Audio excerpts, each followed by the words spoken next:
Hi everyone, welcome to the Coin Republic. I have with me one of our most special guests to ever grace the Coin Republic's platform. I have Charles Hoskinson. He's the founder of Input Output Global, the founder of Cardano blockchain, and the co-founder of Ethereum. It's my pleasure to be interviewing you, Charles. How are you doing this fine It's sunny morning? wonderful to be here in Singapore. It's quite beautiful and the weather's not too bad. Absolutely, I do agree. Your vision for the DeFi space has been visionary from the very beginning. What is your vision for the DeFi and blockchain space, and how does it align with Cardano's current vision? If you could speak a little bit about that.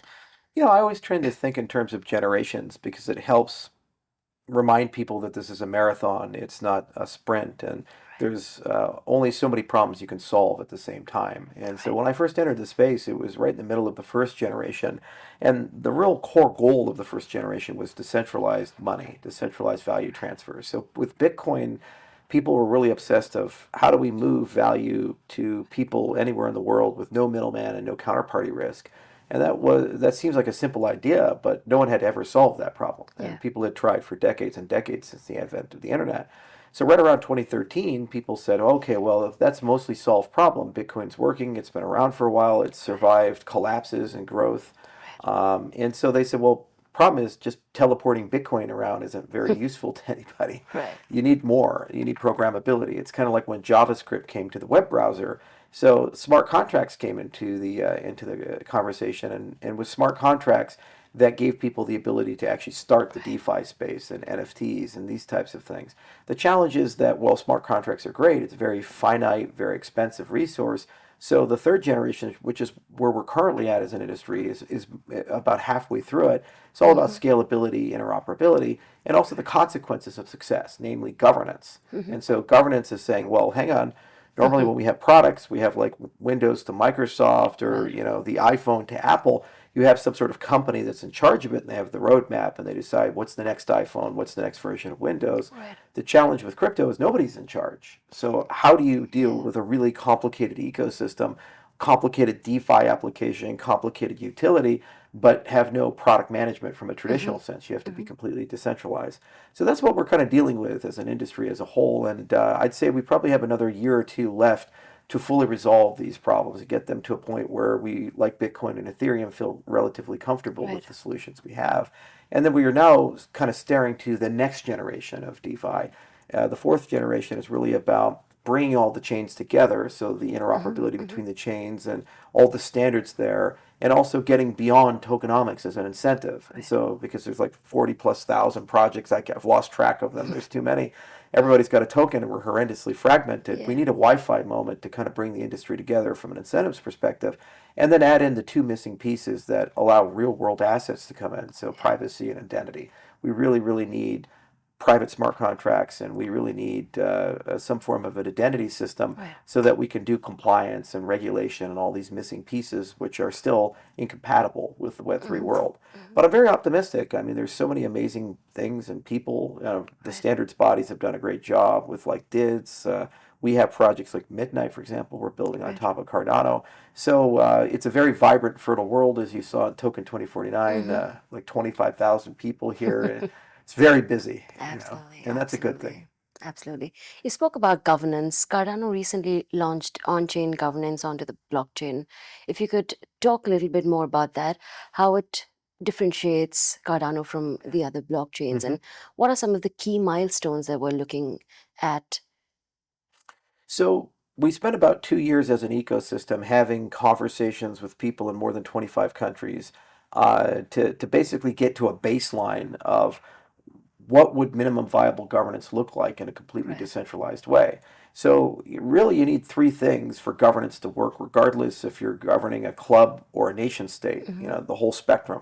First, you need democratic consent. Right. And so the people who hold the asset, the people who are part of the ecosystem, they have to have some way of expressing their opinion. They have to have some sort of way of voting and Yeah. showing support to things.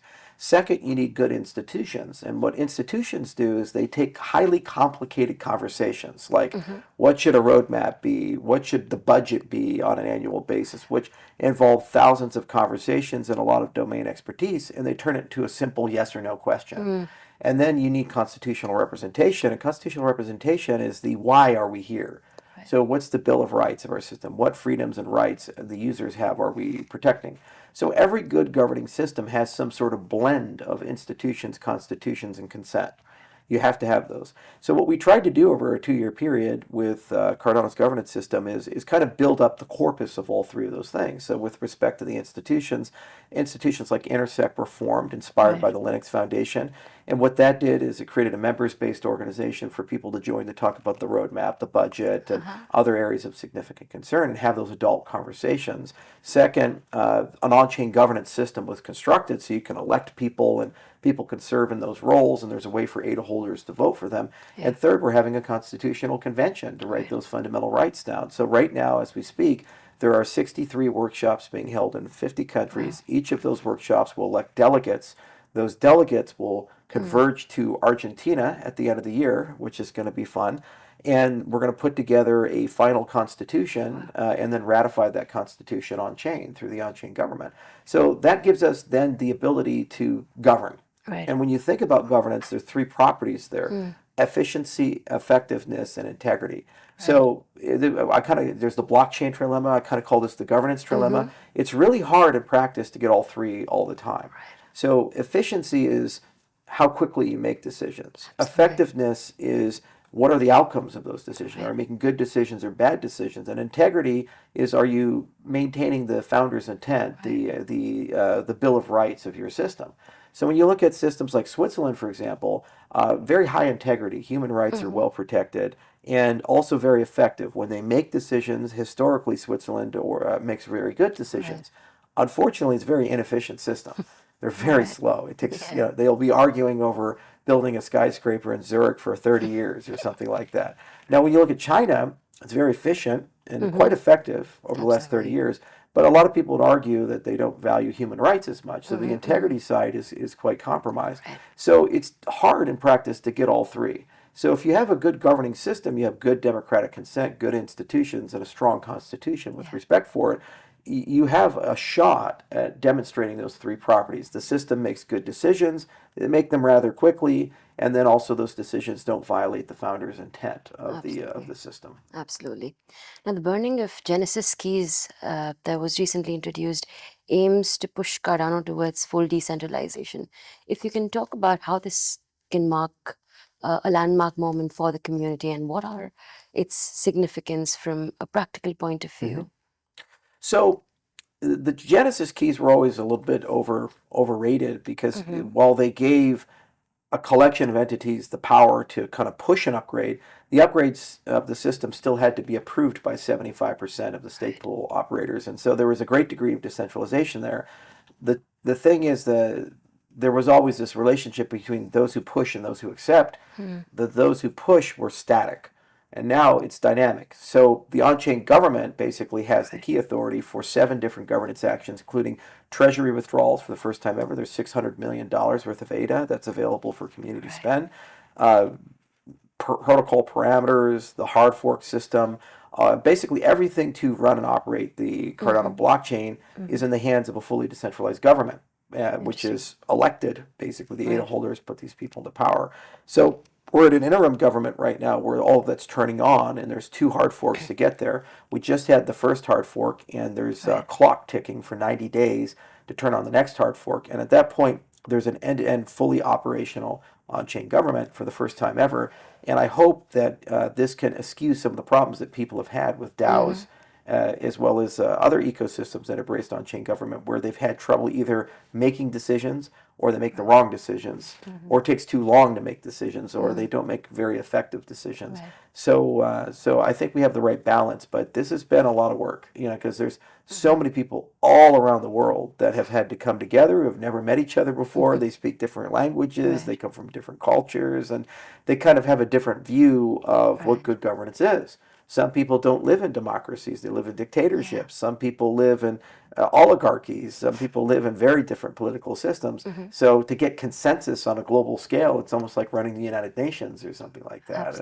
And we're having quite a bit of fun kind of working our way through it. So far, it's been a great journey. Interesting. Now, Midnight is, of course, positioned in a very specific place in the DeFi world, and it does aim to change how the DeFi world itself works. If you can talk a little bit about that and how Midnight positions itself so differently, and what changes exactly can we as communities expect after this goes through? So Midnight is kind of the roll up of everything I've ever learned Mm-hmm. being in the space for so long. I was like, they always ask you Wow. like if you could do it all over again, what would you do differently? And I said, it'd be really fun to build something where you just give it to everybody, and in the process of doing that, they help you launch it. Right. So that's the first. The distribution is unique and different. It's going to be distributed to multiple blockchains through an airdrop, and we call it a glacier drop because Right. to claim it, you have to mine it. The process of mining it actually launches the network. It creates Mm-hmm. the privacy set up for it. So that's really super cool. Second, it embraces this concept of hybrid applications. And so the Mm-hmm. problem with most blockchains is they kind of say, well, for us to win, everybody else has to Right. lose. It's a sum-zero game. And when you have stable network effects and all these things going on, it's an absurd statement in Makes 2024 to sense. say yet another layer one is going to come in. So what a hybrid application allows you to do is you have your app live on your blockchain, and then you call Midnight to do the privacy and the identity stuff that you need through an API, and you pay the transaction fee for that in your underlying currency, Right. whether that be Ether or Sol or Bitcoin or any of the other supported chains in the Mm-hmm. system. And then it's an extension of the scope of things you can do in your Right. ecosystem, and you're creating transaction volume for Midnight. So from that lens, it says, okay, well, now I'm no longer looking at this as a competing product, Mm-hmm. rather as an augmentation of something I need to do for my application. And Makes what do you sense. need to do? Well, you need privacy. Mm-hmm. Every business in the world has a public side and a private side. You could be a McDonald's franchise. Hmm. You're not going to reveal how much money's in the cash register. You're Right. not going to reveal your HR considerations of when Sally has time off and so forth. When you think about that, the reason why we haven't seen real world Right. assets enter the cryptocurrency space or businesses at scale enter the cryptocurrency Right. space is they don't know how to do that and protect the privacy of their customers and their business processes. The same for things like ESG. Everybody Hmm. wants to have a carbon neutral world. Hmm. Well, how do you get a carbon neutral world? You have to prove that you're carbon neutral. How do you do Right. that without revealing proprietary business information? Makes sense. Apple doesn't want to reveal how many cell phones it's making to Samsung or other people before they are legally obligated to do so in their Yeah. filings. That is the kind of stuff that is the barrier right now for mainstream adoption of blockchain. And if you Right. add in private smart contracts and identity, you now have a capability to do that. So the Hmm. hybrid app model gives you the ability to do this across the whole industry at the same time. Right. And it's a necessary capability for trillions of dollars of business activity and real world assets that are waiting to enter the cryptocurrency Right. space and actually get something done. And as a final point, we have multi resource consensus. And Hmm. this is so cool because I'm old enough to remember the proof of work versus Proof of proof of stake. stake Right. wars and all these other proof of whatever history and bandwidth. And there's a million different proofs of space time. Hmm. And so everybody has their favorite proof of X. And I say, well, let them all win. So multi-resource consensus allows you to maintain the state of a Right. ledger using multiple blockchains at the same time. Hmm. Hmm. So Solana validators and Ethereum validators and Cardano validators, these people can work together and maintain a system. So you can pay block rewards to multiple blockchains at the Right. same time. So from their perspective, you're a layer two to everyone. They feel like it's an extension of their infrastructure. So everybody has a financial incentive then to keep this infrastructure around and use this Hmm. infrastructure. So that's a unity play. Right. Meet at midnight. It's the place to be, and that's what excites me. I think the most about it because I'm so tired of the tribalism and the fraction, and the fragmentation and Right. these factions that are so counterproductive. Hmm. I would like to have a neutral place where everybody can derive value from, and we Makes can sense. solve that computational privacy and that identity component that we so need Right. for regulation and so need for real world assets, and also it gives you a way of bringing everybody together. So the Hmm. distribution of Midnight will be to 135 million wallets. Wow. It's the largest ever done in the cryptocurrency space, and I hope people really like it. There's a lot of great technology that we've been working on Hmm. for the last 6 years, and it's Right. getting to a point where testnet's coming out October 1st. Hmm. So if you go to midnight.network, you can see it, play around with it, and in short order in 2025, the network will be on mainnet, and then we can see a lot of people build on it. And to build on it, use JavaScript. It's Oh. TypeScript dialect. So it's very accessible from a developer viewpoint. Makes sense. You briefly touched upon one of the roadblocks that you feel we have towards mass adoption for blockchain tech. Can you elaborate on what other roadblocks do you think we still have in place when we talk about mass adoption for blockchain technology? I think once you have privacy and identity, that's going to resolve Right. 95% of your roadblocks because everything is a derivation of what we already have or those things. Like here's a great example. One of the biggest barriers for consumer adoption is the fear of using cryptocurrencies Absolutely. and getting your wallet hacked or losing your Yeah. funds or these types of things. So I was like, okay, well, how do I solve that problem? Well, I need some sort of account recovery system. Well, how do Mm-hmm. I know it's you and not someone else? Well, we need identity to do this Hmm. type of thing. And then also a lot of things that people don't want all the things they're doing in DeFi or on cryptocurrencies to be permanently recorded forever in the Mm-hmm. public domain because would you feel comfortable with every Google search you've ever done being Yeah. publicly posted or every Amazon purchase publicly posted? It doesn't make sense. So if you have privacy inside the system, then people feel much more comfortable using these Absolutely. global systems. So I think those are those two fundamental building blocks. And then what you do is you build consumer-oriented experiences and businesses that basically backfill those things in. They provide Mm-hmm. insurance and account recovery, estate planning, dead man switches, all kinds of things that in aggregate basically make it much more friction-free and consumerizable. Right. The other thing is that you need legacy gateways to basically work their way into crypto. They can't do that unless they feel comfortable about the regulatory Right. side.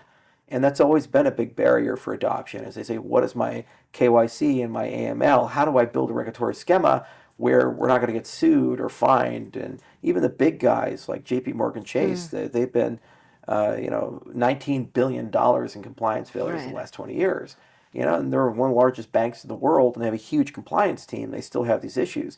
So it's very challenging in practice to do Mm-hmm. compliance. And a lot of businesses view crypto not as a positive, but a risk to their business Right. model. So if you have identity and privacy, you can start building reg tech and you can Right. put those into the smart contract. You can put those into the system, which make businesses feel significantly more comfortable. What that translates to is very large companies coming into the cryptocurrency space and taking their millions to billions of users into the cryptocurrency space Right. with curated experiences. So it's an extension then of Windows, and it's an Yeah. extension then of the iPhone, an extension of the Galaxy phones, and these things. And that's how you get the mainstream adoption that Mm-hmm. that people are looking for. Right.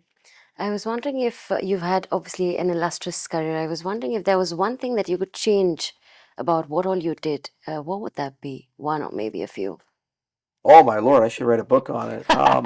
You know, my issue is I studied mathematics, not Mm-hmm. computer science. I took a lot of computer science classes, but as Mm-hmm. a mathematician, I fell in love with the theory and in Right. the papers, and I really do enjoy research. And I really do enjoy the research process and working with scientists. We have 168 we've collaborated with, and labs from Stanford to Tokyo Tech, Yeah. written 223 papers. Wow. There's a lot of academic legacy there and being involved in that process. The issue as an academic is that when you solve something on paper, you haven't solved something as an engineer. It Right. doesn't exist in reality. And I don't think I had a strong appreciation yet in my early days for how hard and how long it takes to translate a research paper into code. And I've had to learn Mm-hmm. that the hard way again and again and again. And we've gotten much, much, much Good. better at that Right. translation process and building out the tools and hiring the right people who are a very different skill set Mm-hmm. to make that work at scale. We've been right about a lot of things. Liquid non-custodial staking. Ethereum is Right. chasing it right now. We've had it since 2020. Hmm. We're right about the account model. Extended UTXO gives you a beautiful way of doing roll-ups and layer twos and state channels and these things, and that's awesome. Ethereum is chasing that, and they're having a hell of a time with Hmm. it. So we were directionally right, academically right, but what Cardano has always been accused of is being a bit slow in execution. Mm-hmm. And that execution slowness comes from the challenge of research translation. Yeah. And so early on, had I been better at understanding and tackling that, we would have been much more graceful in intermediate forms. Instead of Mm-hmm. having these giant releases with huge things, doing things in a much more agile, less waterfall way. and being able to orchestrate and manage that, Right. it's something that I had to learn the hard way. But Mm-hmm. there's been wins. We Hmm. published Ouroboros Genesis in 2018. Mm-hmm. It's just now entering market Yeah. in 2024. So 6 year latency Yeah. between the paper came out here. Contrast that with Ouroboros Paris.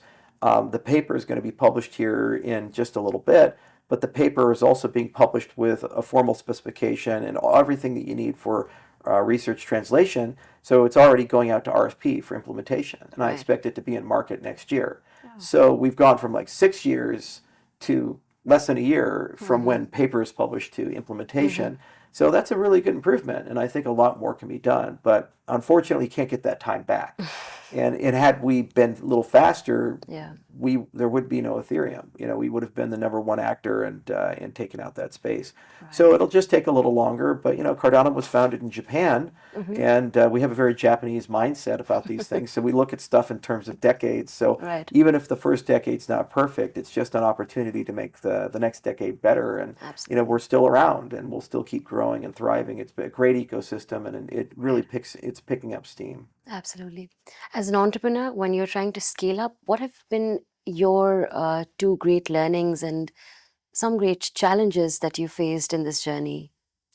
Yeah, one of the first learnings is that all the resources that you need to get these things done, they're there, and it's not about the business pitch of, because what Silicon Valley has done is they've utterly and absolutely dehumanized the process of building new Right. things, and they've turned it into this lean startup cult where everything is KPI driven and everything is market data Yeah. driven, and everything has to have some customer signal or something like that. And it's important because that science of startup engineering does help you separate bad ideas from good ideas. But what it also does is it basically makes people unable or unwilling to take a chance on a Right. vision. And that's why Silicon Valley is so bad at building great things like fusion and Yeah. great things, like mass infrastructure projects that take decades to complete. Vision is, you see the city, Singapore. It's Mm-hmm. like one guy wakes up and says, "We're going to build this city," and they do. It's Yeah. the same for Dubai. Sheikh Mohammed, and he says, "I'm Right. going to build Dubai," and then Dubai is there. That was not an easy thing to do, and it took an enormous amount of willpower. But and I think that's something that as an entrepreneur you have to always keep in the back pocket. The greatest entrepreneurs are products of having a view of where the world should be Right. and a resilience to be willing to fail 100 times to get there, Right. and that dogged determination, and that's what most people are willing to invest in if given a shot. So when you get beyond the miasma of the Mm-hmm. VC professional class and you get to everyday people have a dogged respect for the entrepreneur who's resilient, and that's why Yeah. we like the Steve Jobses and the Elon Musks and these Mm-hmm. people. So what the cryptocurrency space did is they kind of revitalized that and said, these cryptocurrencies are going to go change the economic, political, and social Yeah. systems of the world. We know it's not today. We're not Mm-hmm. going to have a decentralized Facebook today, a decentralized AI today, Yeah. or these things. But over the arc of time, 10 years, 20 years, 30 years, we actually have a shot to get there, and it's going to massively improve everything for everyone. So you know what? We're just going to go along the ride Mm-hmm. with you guys and get these things done. So that's one of the Mm-hmm. great lessons that I learned. The other great lesson is you have to collaborate with people. Right. You have to partner with people. Partnership doesn't mean that you throw away everything that makes you special and you sycophantically follow a person. It's you get good at saying, okay, this is what you want, this is what I want, and don't take things personally. Right. People that were enemies yesterday could be friends today. Mm. There are people I've been very harsh competitors with, or people who have poached my employees and done all kinds of things. And today we work with them and Yeah. we talk with them. Now, obviously, we have our interests, they have their interests. And so in negotiation, you have to figure out what that meeting in the middle Mm-hmm. is, that Mm-hmm. intersection, the Venn diagram.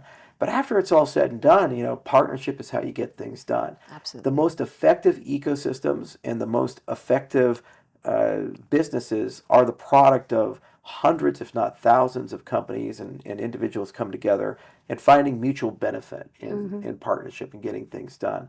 So my advice to any young entrepreneur is get good at negotiation, get good Right. at partnership development, and you got to set your ego aside, Mm. and you have to figure out how to create non-toxic, productive Mm-hmm. relationships with people Absolutely. and be very good up front. The very first partnership you have is your founder. So I always ask every young entrepreneur, do you have founders agreement?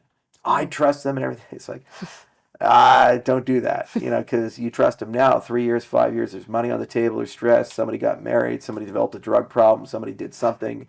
It's going to come up. Okay, that's like Ethereum. There was 8 founders. Right. And you can't have 8 founders. It's crazy. So Vitalik had to consolidate. I was on the losing side of that, and I went and did Cardano, and he did Ethereum. But let's be clear: 7 of the 8 founders are gone. The only founder who's left at Ethereum is Vitalik.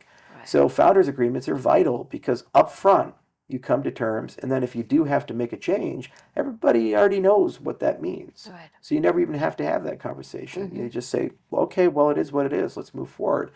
Young entrepreneurs got to figure that out, and the first is your own house, and then your neighbor's house, and then you kind of make a village, and then eventually you go to new places. Absolutely.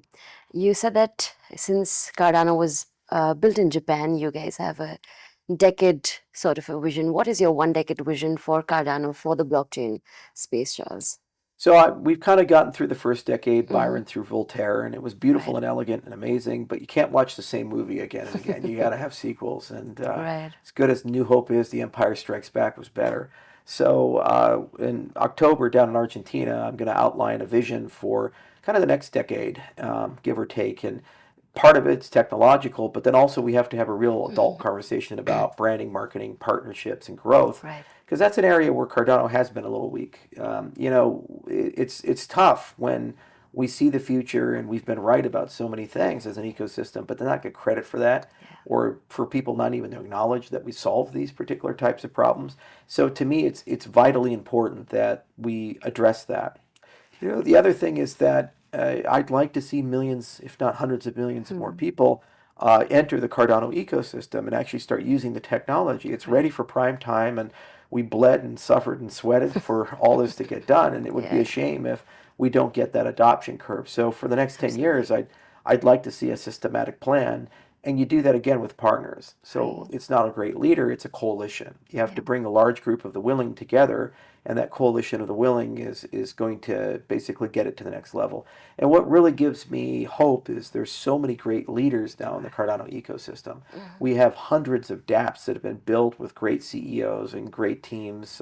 We have on-chain governance. There's over 350 DREPs who have registered, the Constitutional Committee members. So, as I mentioned, the Constitutional Convention. There's all these people, some first time in their life traveling from Ghana or Peru to go into Argentina. And that takes a lot of courage to go to a country you've never been to, get a passport, and do all these things and actually participate in a Constitutional Convention. So that is a deep bench that if you give them resources and you give them tools, they can tell a great story and they can get a lot of adoption in their homes. So that's our challenge in the next 10 years, to take what we have and use what we have to get to the next rung in the ladder. And in October, I'll have a lot of specifics about where I think the logical next steps are in terms of where the protocol needs to go. Absolutely. You're absolutely right, Charles. Collaboration is the way to go, not competition. And this has definitely been a great chat. This is me, Varuni Trivedi, and I'm signing off for today. This was indeed a super amazing conversation with the founder of Cardano blockchain, Charles Hoskinson. It has been my pleasure, Charles. Thank you so much.